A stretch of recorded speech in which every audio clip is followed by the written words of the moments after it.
Okay guys, ito freezer na to, may butas na hinangan na natin. Kaso pag kinakargahan na natin ng priyon, pumuputok pa rin yung tubo niya. Ang dahilan nun kasi nung mabutas to, in-stock nila mga 8 months. So nangyari, nagato na yung tubo sa loob. So mapapasa mo pero once na nilagyan na natin ng priyon o refrigerant, biglang may sumusulpot na bagong butas. So dahil mahal lang ganitong evaporator, may solusyon tayo. Gumamit tayo ng ng aluminum tube. Ito worth 300 lang to. Ang gagawin ko is i-recoil ko siya. So ngayon, ano bang kailangan ko? Ito, blender. Tapos i-clip ko siya diyan mamaya, Ngayon, dito ko muna sa taas. Pagdating sa taas, pag na sa baba. So ito, ginamita ko siya ng blender. May blender ako. Makapansin niya yan, maganda yung pagkaano niya. So sukatan ko. So pag-bend, kailangan may sukat ka, pare-parehas. Para pag nag-twist ka. Okay, so ito kasi huling liko. So G's lang to. Siguro mga G's. Mga ano lang to. Mga 9.5. Kaya pababa na ito. So dito ka lang siya. So markingan mo. Buhat dito, hanggang dito 11 ang sinusukat to. 11. Buhat dito 11. Tapos tinatapat ko lang siya dito. Ang position ng pag ganyan, So kailangan pag ganyan. So, ngayon dito na ako, papasok ko dito sa 1/4. Yung ilalim ng 1/4 nito eh. So, sa una, nakalito gumamit ng bender. Pero pwede naman ito mano-mano kamay-kamay lang. Pero ako gusto bender para maganda pa rin, Kailangan hindi maiiwan to pag ipinasok mo. Yan, papasok. Tapos ipantay mo lang dun sa sa sinukat mo, and then pag inano mo siya, binend mo siya, make sure na nakatapat sa 0 bago mo siya ikot. Ganyan, 0. Tapos andaan mo na siya, susunod na siya. So yun na. Okay? Tapos 0 ulit. So yun. Tapos tinanggal mo, buka mo ng bahagya para mahaltak mo. Dahan-dahan. Okay, diba? So sadyang hindi ko yung pinantay kasi gawa ng mamaya. Diyan ako mag-fitting sa parting yan. So para accessible ko. O ngayon, magiging niya, parang niya, So i-click natin yan. Tapos pababa na tayo, paikot pa ganun. Ganun. So dito, ganun na tayo. Dito na yung special na nito. Pwede na natin ito pagawin. Dito na wala namang special na tayo gagawin. Pwede kamay-kamay na lang dito.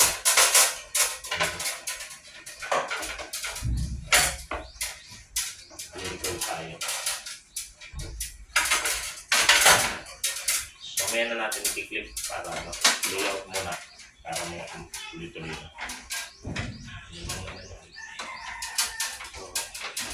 Hindi na kailangan bender pag just mga bilog-bilog. Saan yan? Ano tayo gagamit ang bender? Kaya kasi mga dulo na. Kaya ito, dulo na to. Kaya tuloy tayo ng ganda dito.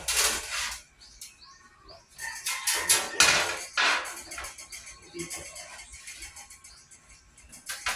So, ganyan. So ngayon, bender ulit tayo dito. Ganun.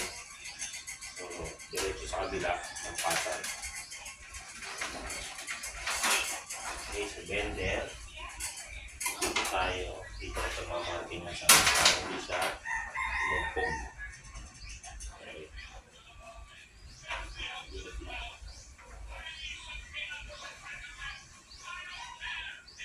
Okay, ganun lang pag So ngayon, dahil tuloy tayo bender. Makikita nyo yan. Gamit ulit tayong bender. So yan yung magiging liko niya. Dahan, baka maputol. So na tayo. Dito tayo, liliko tayo kasi magiging pag gano'n ang liko. So ito ang harap. Dahil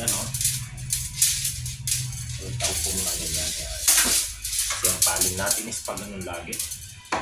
Nasa marking sa ilalim. Hindi natin dito sa ibang.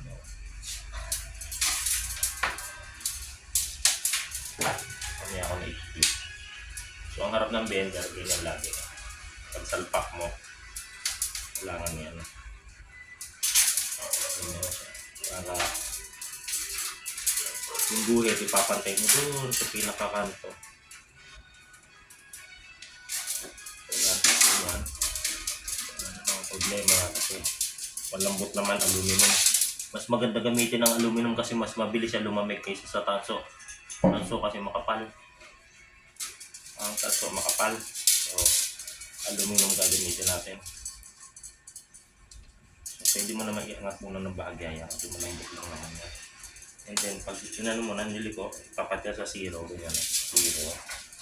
Tapos, daan-daan lang. Pantay lang hanggang sa kabil, hanggang mapunta sa 180. Okay, 180.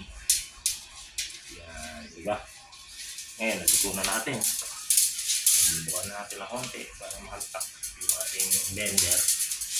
Ganyan na. Pwede naman ito kamay, pero mas maganda yung talagang magandang pagkayari. So ngayon, pababa na ulit tayo. Babaw.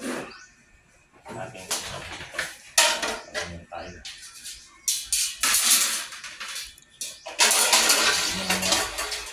Dito tayo.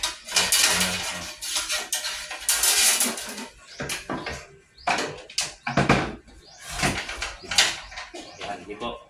Tapos babalik mo ulit tayo sa kabila. Yan lang naman yan. Pag i-rivets na natin yan, okay na yan. Ayun, dahil tayo babalik doon sa kabila. So, hindi muna natin kakailangan yung blender kasi kahit kamay-kamay lang muna yan. Mapipix na natin yan pagka nakapipix na natin. So, saan mas madali sa inyo pwedeng pwede naman i-revis yung muna. Ako, inuhuli ko pag-revis. Madali lang naman. So, mahalaga na muna. Maikot mo lang. Ikitin mo lang ng ayos. So, okay na yan. Dito na tayo dito sa pinakay. Dito naman ulit ang bebe. Dito naman tayo para makabalik ko sa kapila. Filter natin dito. So, kaya kanina.